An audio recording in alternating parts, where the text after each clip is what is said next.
e nós vamos conversar com o advogado, doutor em ciência política, secretário-geral do Instituto dos Advogados Brasileiros, Jorge Rubem Folena de Oliveira. Bom dia, Folena.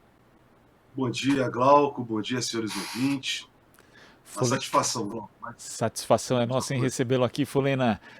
Nós Obrigado. vivemos, inclusive, um processo eleitoral bastante conturbado, Folena, ser sempre chamado aqui para falar não só da questão política, mas também da jurídica, já que elas acabam se misturando há muito tempo aqui no cenário brasileiro. Agora, o Conselho Nacional do Ministério Público, o Tribunal Superior Eleitoral e o Conselho Nacional de Justiça, eles firmaram uma parceria para desenvolver e implementar ações conjuntas. O objetivo é prevenir e reprimir condutas ilegítimas que causem perturbação ao processo eleitoral deste ano.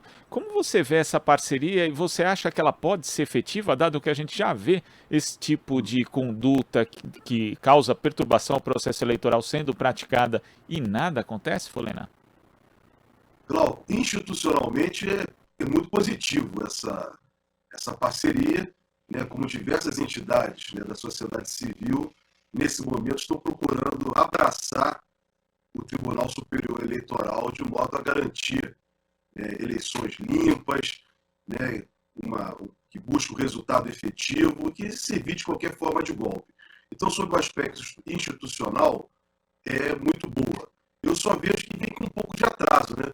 Faltando aí poucos dias para as eleições, né? Então, esse acordo por parte do Conselho Nacional do Ministério Público já poderia ter ocorrido há muito tempo, né? Mas, como você colocou, né, nem sempre, né, o Procurador-Geral da República tem atuado de uma forma atenta, né? Inclusive, ele foi até recentemente aí flagrado, né, numa das conversas com empresários. Então, coisas nebulosas que precisam ser esclarecidas. Espero que efetivamente, né, o Ministério Público Federal, por meio de seu chefe, não o Ministério Público como um todo, porque o Ministério Público Federal tem atuado, sim, mas o Procurador-Geral da República, né, passe a atuar. Assim esperamos que ele cumpra o seu papel e seu dever institucional, Glauco.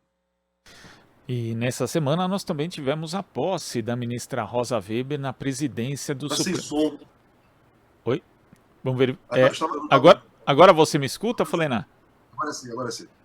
Então, nesta semana, nós tivemos também a posse da ministra Rosa Weber na presidência do Supremo Tribunal Federal. Ela fez um discurso que não citou diretamente o presidente Jair Bolsonaro, mas deu ali uma indireta, no mínimo, falando que não vai, né, que as pessoas têm que cumprir as ordens judiciais que são dadas, falou ali da defesa da democracia também. Como é que você vê esse discurso da ministra Rosa Weber e que tipo de expectativa a gente pode ter com ela na presidência do Supremo, Folena? O Glauco, eu vi o discurso, tá? Eu ouvi e li o discurso. Achei muito bom. O tom, um bom tom, né, colocando, né, de uma forma já anunciando, né, que não vai permitir abusos, né, por parte dos candidatos, principalmente do ocupante da presidência da República. Esse discurso dela tinha uma fala direta, né, tinha um direcionamento. O direcionamento a gente sabe para quem é. É exatamente para o ocupante da presidência da República e seus seguidores que o tempo inteiro afrontam o processo eleitoral, afrontam a democracia brasileira, afrontam a Constituição do país. Então, a presidente do tribunal, Rosa Weber, no seu discurso de posse, colocou muito bem, né, o papel do tribunal, né, a defesa da Constituição, a defesa da institucionalidade e, acima de tudo, da democracia. Da democracia. Então, eu vi o discurso da ministra Rosa Weber de uma forma muito positiva. Muito positiva. Temos que ressaltar, Glauco, lembrar que de 2019 para cá, né, juntamente com a sociedade civil, mas de forma institucional, né, dos três poderes da República, efetivamente o Supremo Tribunal Federal tem sido o poder que tem procurado manter o equilíbrio das forças políticas e sociais no Brasil. Foram diversos enfrentamentos, né, por parte da presidência da República, por parte do ocupante da cadeira da presidência da República, contra a Constituição. A Constituição foi violada sucessivamente. Nós não vimos, por parte do parlamento, tanto na gestão da Câmara dos Deputados, no primeiro biênio, que foi presidido por Rodrigo Maia, e depois, agora atualmente, por Arthur Lira nenhuma iniciativa para abrir o processo de impeachment, diante de tantas violações à Constituição praticadas pelo ocupante da presidência da República. Ou seja, o Supremo Tribunal Federal restou a ele, solitariamente, a defesa da Constituição e da sociedade como um todo. E assim tem feito até aqui, nesse enfrentamento, porque não era para ocorrer um enfrentamento, era para ver exatamente a harmonia e equilíbrio de poderes. O governo de Bolsonaro jamais possibilitou que ocorresse um equilíbrio e harmonia de poderes. Somado a isso, né, o que ele fez foi exatamente transferir parcela do seu poder para o parlamento. Né? A melhor forma de exemplificar isso é por meio do orçamento secreto, que também é uma outra violação à Constituição. Ou seja, você tem hoje, né, de uma forma, tem o poder executivo, representado pelo presidente da República, você tem o parlamento, né, a figura do parlamento, na sua maioria, tomada, né, controlada pelo orçamento secreto, fazendo o que bem quer com o dinheiro público, e, por outro lado, você tem o Supremo Tribunal Federal tentando estabelecer, aí sim, né, o que eles falam muito aí de balizas constitucionais, né, tentar colocar a coisa dentro da Constituição.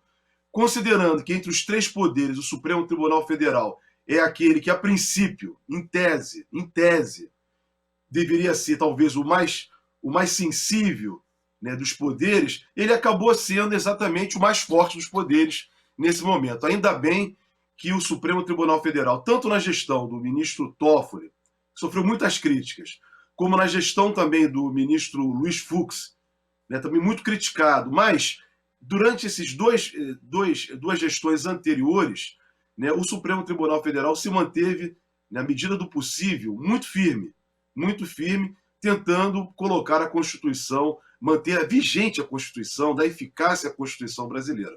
Né, espero que a presidente Rosa Weber aprofunde isso, né, respeitando exatamente a Constituição brasileira e o tribunal como um todo, diante desse compromisso que nós temos esse ano, principalmente. Esse ano agora com as eleições desse ano e logo no ano seguinte, né, assegurar a posse do novo presidente da República, né, dos novos candidatos a deputados, senadores e governadores que vierem ser legitimamente eleitos. Então, é um grande desafio por parte do Poder Judiciário brasileiro como um todo hoje, presidido pela ministra Rosa Weber. Glauco. Então, eu vejo que ela tem pela frente aí, só para concluir, né, ela tem um grande desafio e ela já colocou isso com muita clareza no seu discurso de posse. Vamos confiar no trabalho dela, que está começando, né, na obstinação do tribunal para tentar realmente estabelecer um equilíbrio no país.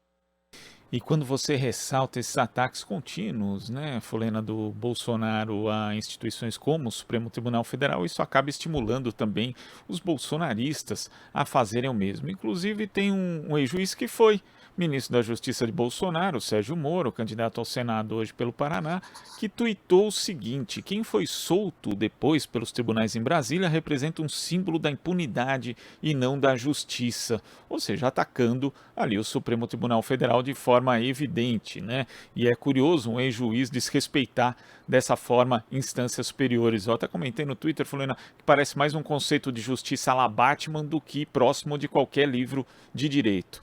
Lembrando também que Deltan Dallagnol é outra pessoa que faz recorrentes ataques ao Supremo Tribunal Federal. Isso desnuda um pouco, deixa evidente ainda mais o caráter da Lava Jato como força auxiliar e propulsora, inclusive, do bolsonarismo e que, na verdade, tem um ideário muito parecido com ele, Folena. Ô Glauco, você tocou no ponto muito importante. Primeiro dizer o seguinte, Sérgio Moro, né, ele ocupou, como Dallagnol, ocuparam cargos importantes, né, dentro de instituições brasileiras, no caso o Poder Judiciário e o Ministério Público Federal. Mas jamais, né, principalmente na atuação da Lava Jato, jamais atuaram como magistrado e como promotor. Jamais. Porque jamais foram imparciais. Então, melhor forma, né, de demonstrar isso é exatamente agora. Quer dizer, esse senhor que hoje é candidato a senador pelo Paraná e se revelou um homem completamente incapacitado. Ele sempre foi incapacitado, Glauco.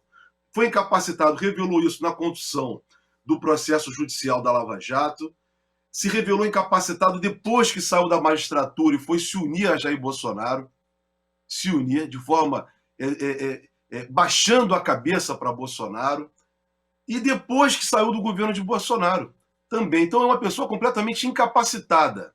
Esse homem foi incensado por meios de comunicação social por interesses, né, de uma grande parcela da classe dominante para tentar combater, né, exatamente o Partido dos Trabalhadores e o ex-presidente da República, Luiz Inácio Lula da Silva. Ele simplesmente se permitiu a isso, mas é um homem sem nenhum compromisso. Jamais teve compromisso com a magistratura.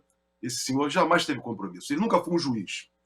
Nunca foi um juiz. Inclusive de respeita, né, a toga que ele vestiu no passado, ao atacar o Supremo Tribunal Federal, né, sistematicamente. Sistematicamente. Agora, digo para você exatamente que a Lava Jato, Glauco, é um projeto, é algo muito além do bolsonarismo. Ela serviu para que o fascismo, né, ficasse atiçado no Brasil. Ela serviu de instrumento, mas muito mais do que isso. Nós temos que aprofundar, Glauco. E aí sim, eu tenho defendido isso aqui, você já tem dado essa oportunidade. No momento que nós restabelecermos a democracia no Brasil, que hoje ela não é plena no Brasil, com esse governo que está aí e com esse parlamento que também está, na hora que nós restabelecermos mais adiante a democracia no Brasil, Glauco, nós vamos ter que fazer necessariamente uma investigação profunda sobre a Lava Jato.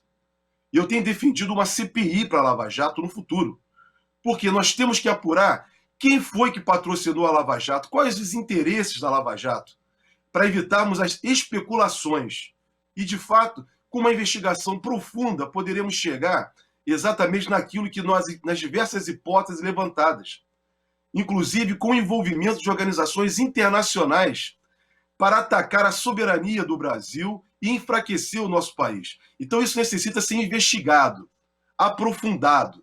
Então, Glauco, eu não tenho a menor dúvida, como você bem colocou, que a Lava Jato efetivamente serviu para alimentar o bolsonarismo e alimentar, infelizmente, o fascismo no Brasil, que nós vamos ter que combater e continuar combatendo, Glauco. Não dá para conviver com fascista, porque o fascista não respeita a Constituição, não respeita a lei e não respeita a ninguém. E são muito truculentos e ignorantes, Glauco. Folena, queria agradecer a sua participação aqui no Jornal Brasil Atual de hoje. Até a próxima. Obrigado, Glauco, para todos aí. Uma boa semana. E firmes aí, até para diante. Igualmente, boa semana também, Folena. Conversamos aqui com o advogado, doutor em ciência política, secretário-geral do Instituto dos Advogados Brasileiros, Jorge Rubem Folena de Oliveira.